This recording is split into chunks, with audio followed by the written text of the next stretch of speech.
Hello, everyone, and welcome back to the podcast. I'm Zoya, and I'm really happy you're here today.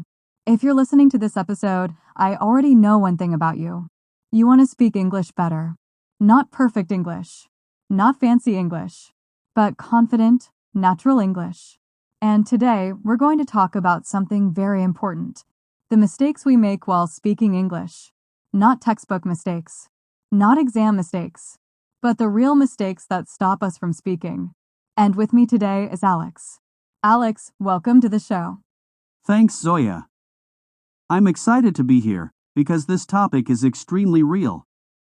I've made almost every mistake we're going to talk about today. Same here. And before we start, I want to say something very clearly.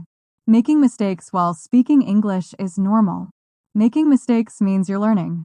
The real problem is not mistakes. The real problem is fear. Let's start with the most common mistake: overthinking before speaking. A thought comes into your mind.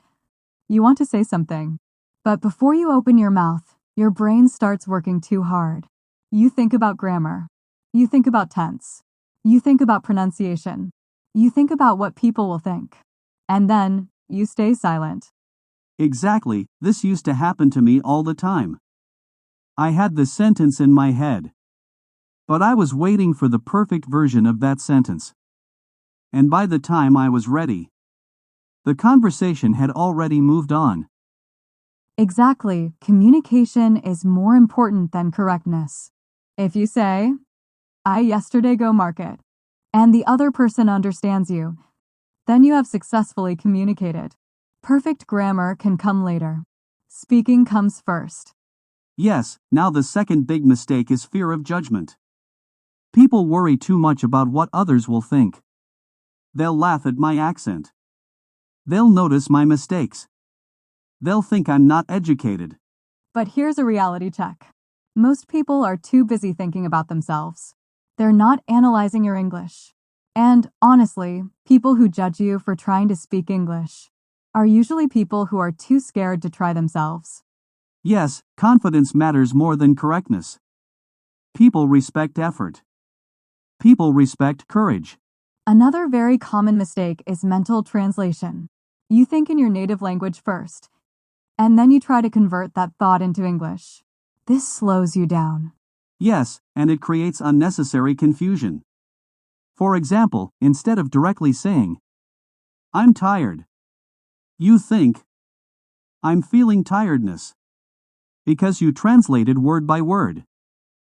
Exactly. The solution is simple but powerful. Start thinking in small English sentences. Not long, complicated thoughts. Just simple English. I'm hungry. I don't understand. I need help. This habit takes time, but it changes everything. Yes, now let's talk about grammar obsession. Many learners believe grammar is everything. They think, if my grammar isn't perfect, I shouldn't speak. But English is not a subject. English is a skill. You don't learn swimming by reading rules. You learn by getting into the water. Grammar helps you polish your English. But grammar alone cannot make you fluent. Yes, exactly, native speakers make grammar mistakes too. But they don't stop speaking because of it. This one is very important. Many learners chase accents. British accent, American accent, Australian accent. And while doing that, they lose clarity. Yes, they try to sound like someone else, instead of sounding clear. Another big mistake is learning without using. People watch videos, they read books, they make notes. But they don't speak.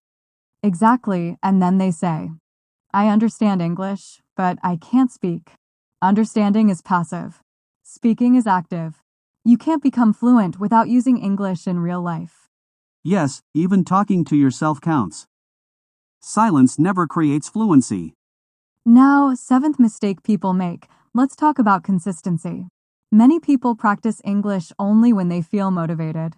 One day, they practice for 2 hours. Then they stop for a week. Yes, exactly, that breaks the flow. 10 minutes every day is better than 2 hours once a week. Consistency builds confidence. Another mistake is comparison. Comparison is dangerous. You see someone speaking fluent English.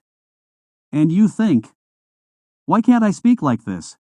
Yeah, but you don't see their journey. You don't see how long they practiced. You don't see their struggles. Compare yourself only to your past self. Are you better than last month? That's what matters. Another mistake, many people say, I'll start speaking when I feel confident. But confidence doesn't come before speaking. Exactly, confidence comes because of speaking. You speak first. Confidence follows. Now the last one is not listening enough. Speaking improves when listening improves. If you don't listen to real English, your brain doesn't learn natural patterns. And always remember, never avoid real conversations. Real conversation are messy. And sometimes maybe they're imperfect. But they are powerful. Yes, and if you remember one thing from this episode, remember this. You don't need perfect English. You need to practice English.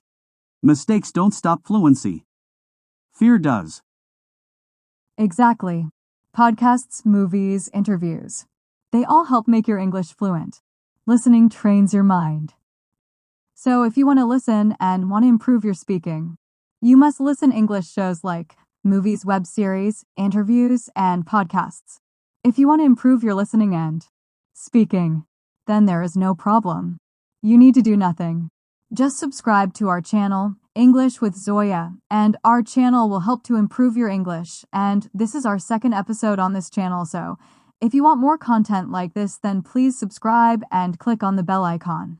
So it will help you to get our videos at the right time. Yes, please subscribe our channel for more contents. Before we end, repeat this line with me. I allow myself to make mistakes while learning English. Yes, that mindset changes everything. Thank you, Alex, for coming in the show, and thank you all for listening to this episode. Keep practicing, keep exploring, keep speaking, and be kind to yourself. We'll see you in the next episode. You don't need to thank me, Zoya. Rather, I should thank you for inviting me to this show. And thank you for all our listeners. Good luck for your English journey.